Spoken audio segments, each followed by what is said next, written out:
We provide you the platform to turn your dreams into reality. Give wings to your aspirations with KR Mangalam University. देखिए, इतिहास के पन्नों को पलटकर हमने बहुत सारी बातें आपको बता तो दी है और ये दावा भी किया जा रहा है कि इजराइल जो करता आया है वो इस बार भी कर देगा। लेकिन सच्चाई एक और भी है जो ये मैं आपको पहले बता दूं, कुछ और ज़्यादा जानकारी आप तक पहुंचाऊंगा उससे पहले। ये दौर अलग हो चुका है, शायद इसलिए लड़ाई इतनी चुनौतीपूर्ण हो चुकी क्योंकि इजराइल ने भी शायद इतना नहीं माना था या इतना नहीं सोचा था कि उसे भी इतना नुकसान झेलना पड़ेगा, क्योंकि कई मिसाइल्स ने इजराइल में भी बहुत तबाही मचाई है। और किसने? ईरानी मिसाइल्स ने। इसलिए लेकिन फोडो क्या हो सकता है, फोडो में कैसे इजराइल हिट कर सकता है? ईरान और इजराइल की जंग में फोडो प्लांट को ध्वस्त करने के लिए मोसाद की चर्चा हो रही है। ये एक ऐसा विंग है इजराइल का जो अपने खास तजुर्बे से किसी भी दुश्मन मुल्क में तबाही मचा सकता है। दरअसल मोसाद ने अपना नाम ऐसे नहीं कमाया है, उसने कुछ बड़े और नामुमकिन मिशंस को अंजाम दिया है। अब मैं आपको और अच्छे समझा देता हूँ। नामुमकिन मिशन मैंने कहा, यानी ऐसा मिशन जो इम्पॉसिबल माना जा रहा था, जिसे दुश्मन अब मोसाद से थर थर कांपते हैं। 13 दिसंबर का एक वाक़या है, ये आपको मैं अभी बताऊँगा, ये साझा कर रहा हूँ, इससे मोसाद की उस कैपेबिलिटी का पता चलेगा।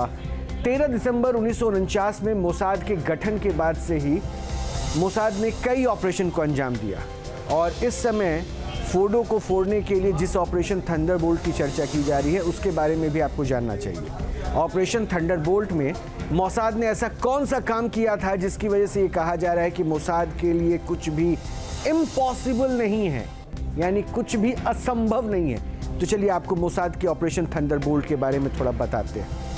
अब जरा थंडरबोल्ट को समझिए। इजराइल का ये ऑपरेशन है ऑपरेशन थंडरबोल्ट। ऑपरेशन थंडरबोल्ट 27 जून 1976 में एयर फ्रांस के विमान का अपहरण हो जाता है।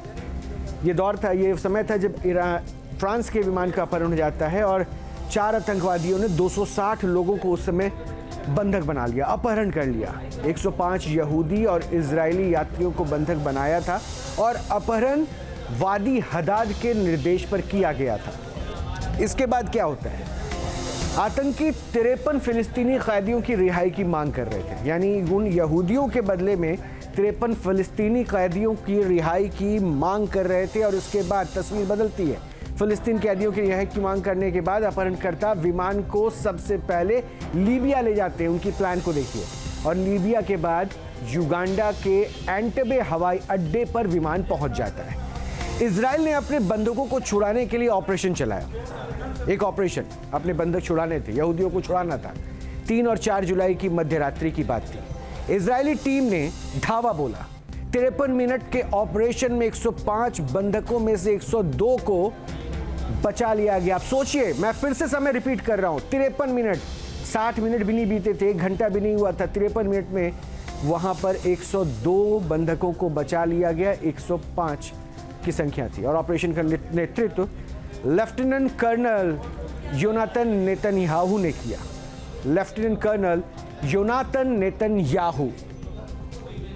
ऑपरेशन में योनातन नेतन्याहू को अपनी जान गंवानी पड़ी थी और योनातन नेतन्याहू प्रधानमंत्री बेंजामिन नेतन्याहू के भाई थे। अब समझ रहे हैं? अब वो कनेक्शन, यानी इन्होंने एक बार प्लानिंग कर ली तो उसको एग्जीक्यूट करते हैं। इसीलिए इस वक्त जो है इजराइल के सामने अगर वो टारगेट सेट है तो ईरान के लिए चुनौती बड़ी हो चुकी है। जहां भक्ति है हर शब्द में, कथाओं में छुपे हैं दिव्य रहस्य और ज्योतिष देता है जीवन को दिशा। धर्म से जुड़ी हर बातों को जानने के लिए हमारे चैनल स्तुति को सब्सक्राइब करें। चैनल पर जाने के लिए इस लिंक पर क्लिक करें।